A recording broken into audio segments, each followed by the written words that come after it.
पितृपक्ष की कहानी। गांव के बीचों बीच गायत्री देवी का घर था। घर का आंगन बहुत बड़ा था, परिवार भी बड़ा था। उनके दो बेटे थे, बड़ा बेटा श्यामलाल और छोटा बेटा मोहन। दोनों की शादी हो चुकी थी। बड़ी बहू यानी जेठानी का नाम था कमला और छोटी बहू यानी देवरानी का नाम था राधा। कमला उम्र में बड़ी थी लेकिन कामकाज में थोड़ी ढीली और उसे आराम पसंद था।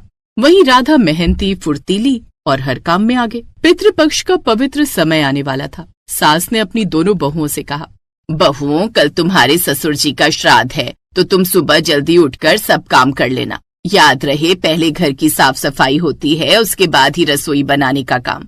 माँ जी, आप चिंता मत कीजिए, मैंने सब देखा है। अपनी माँ को, वो भी हमारे पूर्वजों का ऐसे ही श्राद्ध करती थी। मेरी समझदार बहू। अच्छा, अब मैं मंदिर होकर आती हूँ। पंडित जी को कल के लिए बोलना भी तो है। तुम तब तक घर के कामकाज निपटा लो।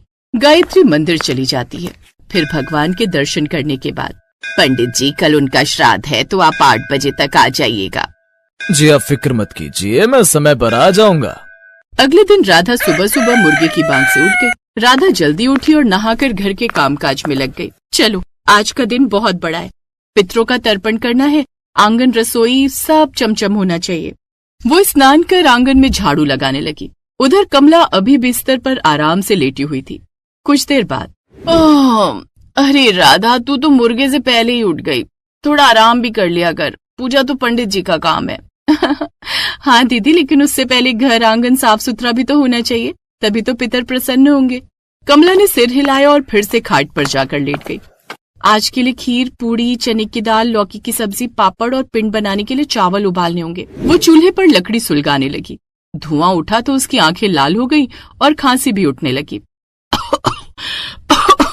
लेकिन वो लगातार काम किए जा रही थी। राधा, इतनी भी क्या जल्दी है, आराम से बना ले। पंडित जी तो अभी 2 घंटे बाद आएंगे। दीदी जल्दी कर लेंगे तो चैन रहेगा। पूजा के समय भागदौड़ नहीं करनी पड़ेगी। हम भी पितरों की पूजा में आराम से शामिल हो पाएंगे।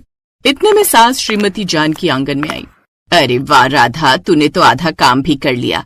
कमला, तू भी मदद कर ले थोड़ी उसकी। वो सब तेरे भी पूर्वज हैं, थोड़ा आशीर्वाद उनका मिल जाएगा। माँ जी, राधा को काम करने में मजा आता है तो मैं क्या करूँ। मैं थोड़ी देर में तैयार होकर आती हूँ। वो क्या है ना, रील्स भी तो बनानी है। राधा घर के कामकाज में जुटी रही। सास ने हल्की भौएं चढ़ाई। इसे तो बस अपने फैशन और रील्स की ही पड़ी रहती है, बाकी सब चीजों की तो कोई चिंता ही नहीं। बड़ी बहू ये है, लेकिन यही अपने सारे फर्ज भूल गई। जाने दीजिए ना माँ जी, आप जानती तो हैं जेठानी जी को, वो ऐसी हैं।